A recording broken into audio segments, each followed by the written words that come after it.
Right, welcome everyone. Thanks for being here.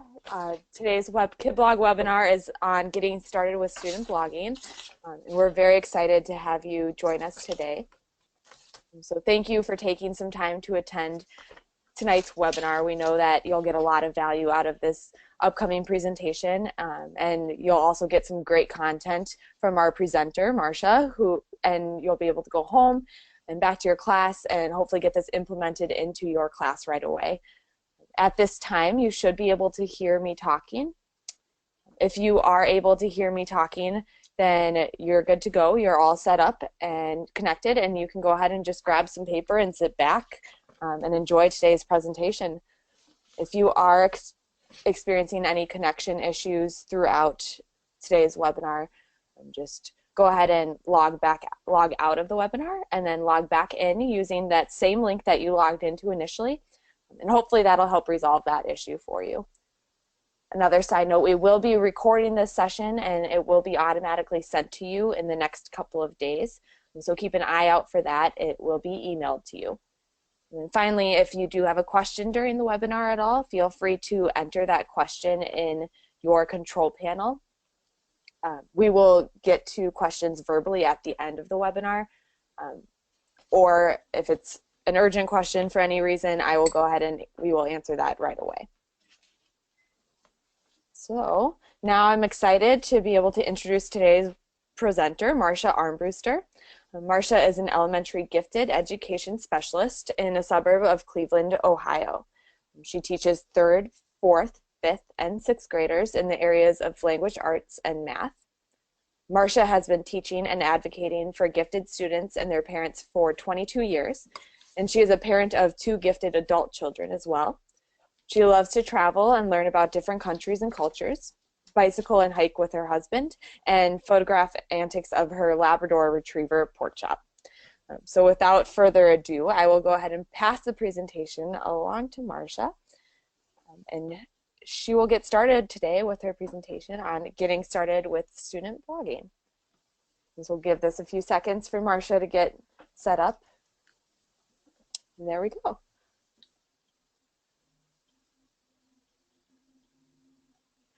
Okay. Hi, everyone. Can you see me? All right, here we go. Hi, I'm Marcia Armbruster, like Laura said, and my presentation today is getting started with student blogging. A little bit about myself. Laura did introduce me, but I have a bachelor's in elementary education from Ohio State University and a master's in gifted education from Cleveland State University. I have taught for about 22 years. Most of that time has been in gifted education, but some of my regular classroom experience has included 2nd grade. I'm presently a gifted intervention specialist, and I work with 3rd graders. Mostly, well, my 3rd graders are blogging through their language arts class with me.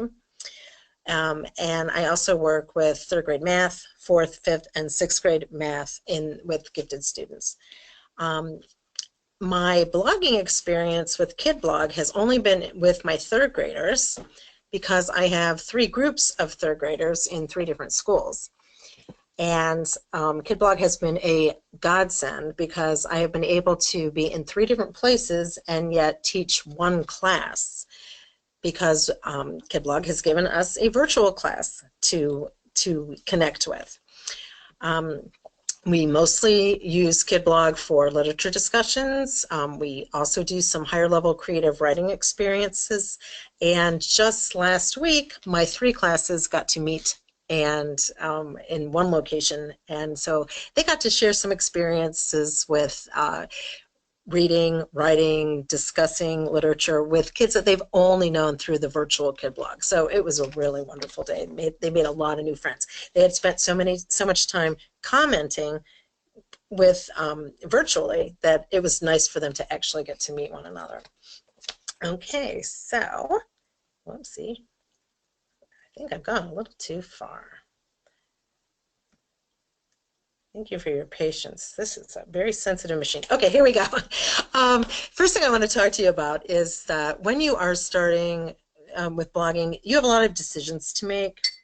And my first decision that I thought of when I started with, that I considered when I started blogging with my kids is deciding on the needs of your students.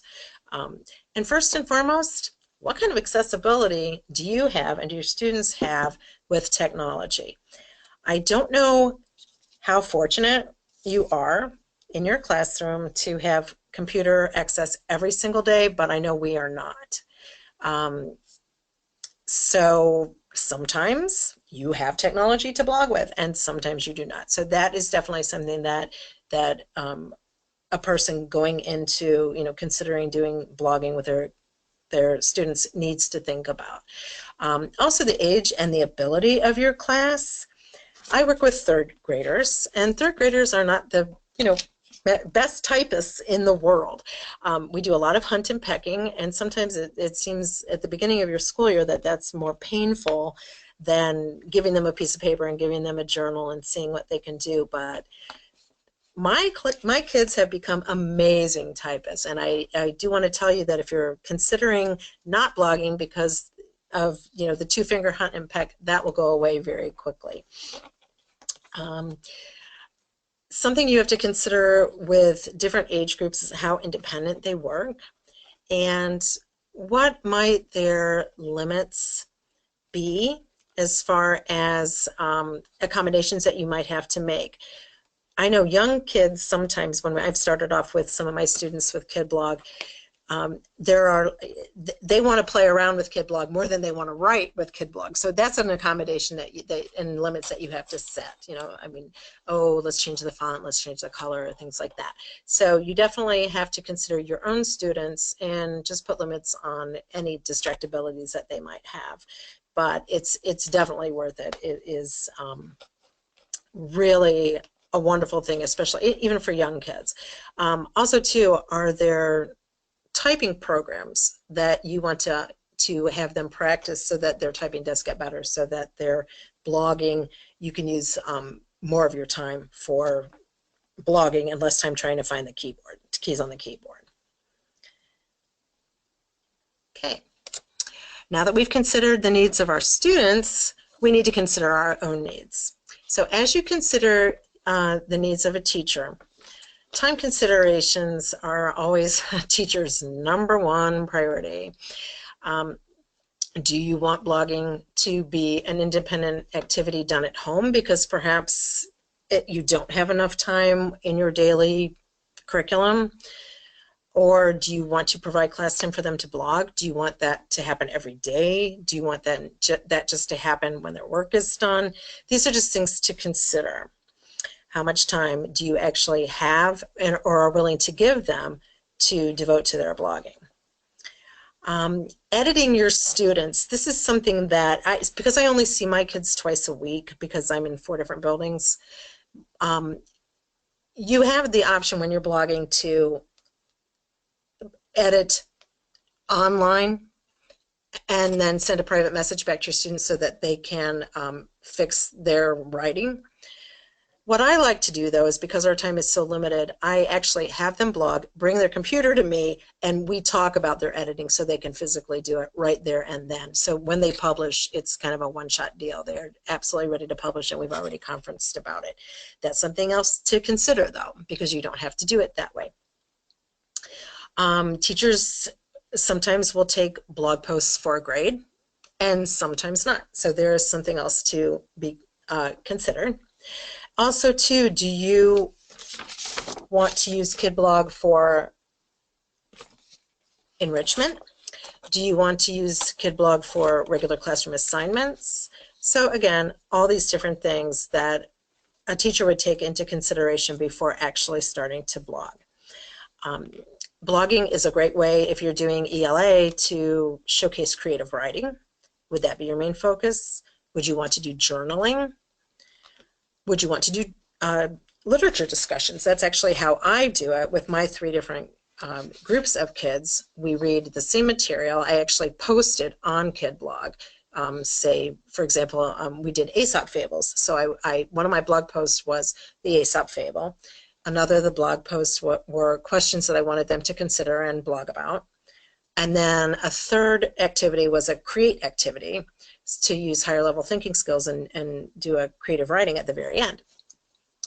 So if you do things like that, you are actually providing the literature that you want the kids to read. And we've also done different novel studies. And so for me, the purpose was ELA and literature discussions. I don't use it as journaling, but I know a lot of people who, from what I've read here on KidBlog from other teachers, they do. And that's fine. You just have to decide what works for you. Okay, once you've thought about that, you need to think about who will be your blogging audience for the kids. Now, KidBlog is public or private, depending on how you set it up. And I know that different districts feel differently about how do you want your kids exposed? Do you want it publicly shared with other classrooms? Do you want it private just among your own student? I have found out that that's pretty much up to your district. So you would have to check out what kind of permission you would need from that, and also parental permission. I have found in my personal experience, parents like us to keep it completely private, and you know, safety in this day and age, it's a big thing, and I do understand that. So we just keep ours private amongst our virtual classroom. I am looking, I'm considering for next year trying to buddy up with a class, and I think that that would be a lot of fun. I don't know any other third grades in this area who use it, but I'm hoping that perhaps I can meet somebody reliable through KidBlog, actually, and buddy up with a class to do it that way. But again, I would have to get parental permission and district permission for that as well. Okay. You also have the option, do you want your parents to have access to the blogging?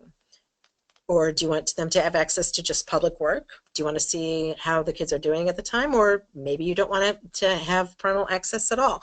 I know that I have actually not enabled my parental access because we're having a big open house at the end of the year. And to be honest with you, I want the parents to see all of it all at once. And I do know, though, that I tell the kids anytime, have your parent log in with you, and then you can see what they're doing. So whether you enable your parent access or not, parents can see. But then again, that's something that you would have to consider when you're setting up. Okay, what will be the focus of your students' blog? I've been speaking a lot about how for my classes it's ELA, English Language Arts, but I have also used KidBlog a little bit in math. I set up a class and we did some math discussions in one of my gifted math classes that I taught. It's great for science, social studies, the arts, what works for you. And these are things that you have to think about. Integrated, cross-curriculum. Do you want to keep part of your KidBlog as an idea journal? And this is something I've always been thinking about doing. Just have a little spot where kids just enter a blog that is just ideas that they want to be either researching or writing about, or things that they just want to know more about and to write about in the future. You can also set up, and I've done this before, as a matter of fact, I've written a blog post for KidBlog about keeping a place on your KidBlog where kids can go and find out about contests, writing contests, or other related subject contests. They can see student-written magazines, student-written articles, things like that. So you can, once you get started with your blog, you will find that you can really branch out and just add lots and lots of things. I've also written something on KidBlog about adding illustrations and different, YouTube videos and things like that. So they're really, you have to decide how much of how much you have time for, how much you want to get into this. But once you start, I think you're really going to want to expand. Okay, my next slide is about commenting. Contemplate the focus of student comments. I know there are a lot of different blogs written on KidBlog by other teachers about commenting, and so I'm just going to talk a little bit about this, but I always tell my students to make your comments meaningful and constructive, and I've done a lot of modeling for that. I personally comment on all of my students' work. But I definitely give them guidelines, and I show them what to do, but we also talk about what not to do. And I always tell my kids that their comments should be as good at writing as their blog posts are. It should be quality writing, not just nice job, or not just, you know, something off the cuff. I do tell them too that they're not texting. I think in this day and age, a lot of kids think that they can use, you know, texting lingo and 9 million exclamation points at the end and a smiley face, and I don't, that's something that's up to you. But for me, I want the comments to be just as meaningful as the writing is, and I do think modeling that is pretty important. I teach my kids the difference between I teach them constructive and complimentary ways. I always have my kids write something constructive, what someone else's writing made them think about, what they hadn't realized before, how they agree or disagree respectfully and why, and always end with a compliment. So these are just some ideas, but to keep in mind that how you want to use comments is definitely something to take into consideration as well. Personally, I also, you know, insist on complete sentences, appropriate grammar, things like that. So examine possible additions to your blog. I started talking about this a little bit before, but there are definitely things that you can add to your blogs and have the kids add to their blogs to pump things up once they get started, and once you get to know what's available, and once you get to feel more comfortable with blogging. And I did, like I said, suggested before, there are lots and lots of writing contests, math contests out there, and your blog site is a really nice place to house these things for kids and for parents. Student magazines, and just even, you know, letting the kids sometimes include an illustration that they maybe have used through paint or something that's really easy to do. I know that with young kids, they're used to, you know, writing, can I draw a picture with that? And when I say, well, you know what, we're going to actually, since we're blogging, you can draw a picture using technology and putting it on there. So that again is something for you to consider as a teacher starting off. You know, how much do you want to include, or consider including these things as you go on. Okay, putting it all together. Truly, you have to consider your students' needs, like we talked about, and every year, this might be different for you. I know I've had a year where my students just wanted to write and write and write.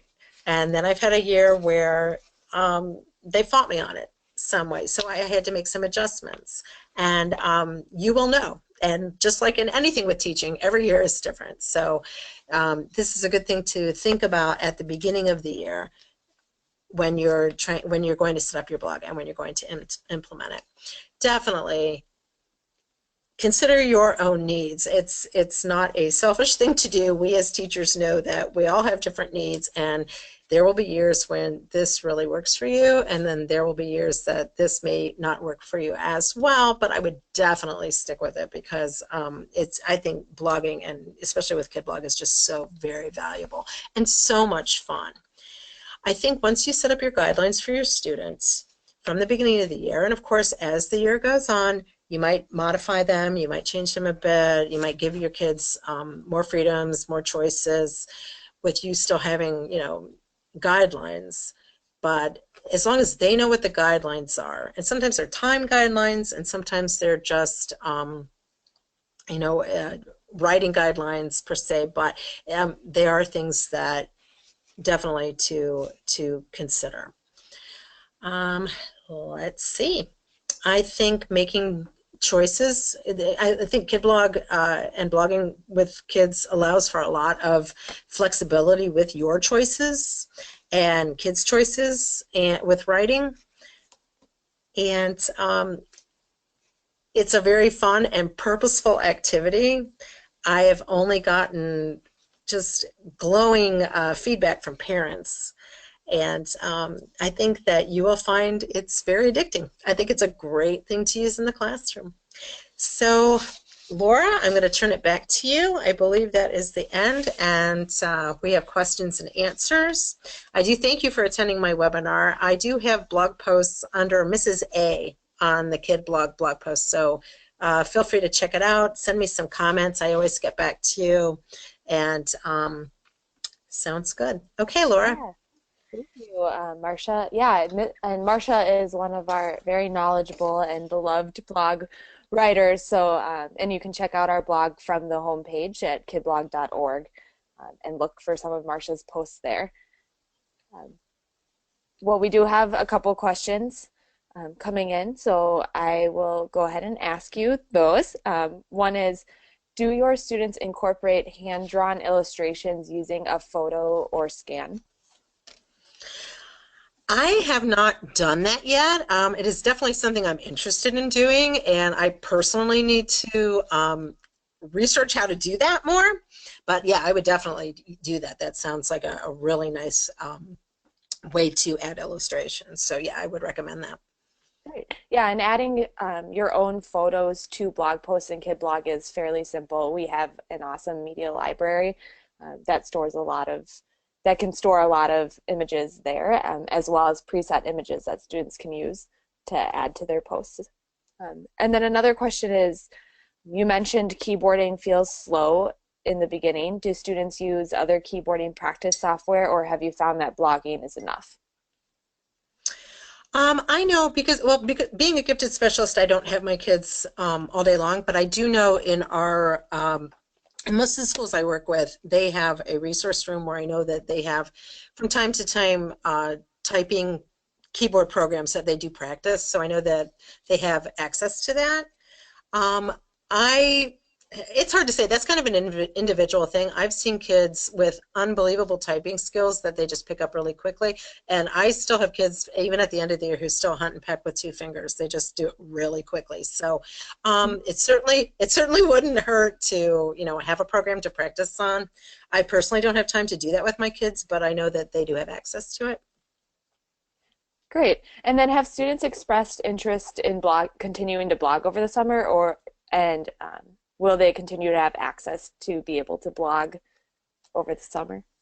They absolutely have. I've told them that they will have this forever, and that it will be theirs. And as a matter of fact, I'm currently writing a blog post for a kid blog on ideas for teachers to get them to get students interested in to stick with it over the summer. So it's something I've given a lot of thought to, and stay tuned. It will be on the kid blog.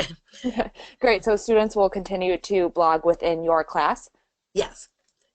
That's awesome. That's the idea. That is the hope. Very cool. Yeah.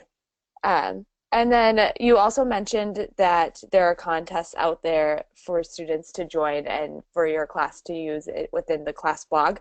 So what are some of the writing contests that your students and your class are partaking in? We've done some local contests. I'm in the Cleveland area, and I know there was a playwriting contest that they do in this area every year. And so it was called the Marilyn Bianchi Playwriting Contest. And I put all the information up there and all the forms that they needed. And that was something that they didn't do with me, but could have done on their own. I had one student do it last year and one student do it this year. Excuse me. And let's see what else. Oh, there's a children's magazine called Stone Soup, and they have contests all the time. They were looking for students who were also cooks and or cooks with their family, and they were looking to write a children's cookbook. And so I put all that information up there, and I had a couple of kids take part in that as well. So if you just Google, children's writing contest, you'll be surprised how many things that, you can come up either locally or, nationwide or possibly even internationally. I'm not sure. But all that information is out there. And then you can pick and choose and decide what you can put up on your blog page. That's good. Is Stone Soup a local magazine? No, I don't think it is. I think that's national. Oh, great. And then I also know that there's lots of writing and blogging, or not contests, but things that students can partake in throughout the year, such as Global Read Aloud and things like that, where they can connect with other blogs throughout the year. and talk about one book that everyone's reading. And it's kind of another way to have students connect online while still working on those writing skills. So that's kind That of sounds cool. great. Yeah. Yeah, I And haven't then, used that, but I am definitely interested in things like that. yeah, and we have some more information about that out there as well. So feel free to check that out. And then I think we have time for one more question. So the question is on commenting, because you did touch on that. It's how do you help students leave specific, thoughtful comments in addition to preventing the text talk? And is that an ongoing reflection process throughout the year? Yes, it's definitely an ongoing reflection process. And just as I personally have my kids come up to me and we edit together before they post, I have my students come bring their comments to me also as well, so we can analyze their comments. Have you made it something that's constructive? Have you said exactly what you wanted to say? Did were you complimentary at the end? Is it a thoughtful and meaningful comment? So I dialogue with the kids even when they're commenting, and then once it gets my approval, then I go ahead and comment. So I probably am one of those teachers who insists on a little bit more control with writing and with commenting, but that's only because I see my kids 2 times a week, and it's just counterproductive to read comments that they've written and then for me to go back and say, you know what, you're going to have to re-edit this comment and comment all over again, and here's why. So we kind of do a one and done kind of a thing, but they're fine with it, and just with practice, it's gotten better and better and better. Yeah. And then when you do the one-on-one dialogue, is that actually a in-person one-on-one dialogue, or are you responding to the students using KidBlog? Because I'm in 3 different schools, when they write, it's a one-on-one in person kind of thing, but that's only between me and the child. And then when the students are commenting, they comment on students writing from another school. So I have 3 schools. We're in one virtual classroom, and what I try to do is have students in class A comment on maybe a student writing from either class B or class C. So, and in Right. that case, when that child reads their comment from that person, it is not anyone that they've seen. Well, not, they know them Yeah, now because we have all met, but yeah. very cool. Well, great. Thanks so much again, Marcia, for presenting and taking the time out of your day to do this and to share some of your knowledge with other KidBlog users and non-KidBlog users and those who are interested in getting started blogging in the classroom. And thanks to everyone else for spending some time to listen in to our KidBlog webinar this afternoon. Just as a reminder that the recording for this session will be sent to you automatically within the next couple of days, and that will be coming in your email. You'll also be able to find this on our blog page after that as well. And then if you have any questions on using KidBlog in your classroom, or maybe even school-wide or district-wide, just send any of those questions to membership@kidblog.org, and we will work to get back to you as soon as possible. So thanks again, Marcia, and thanks everyone else.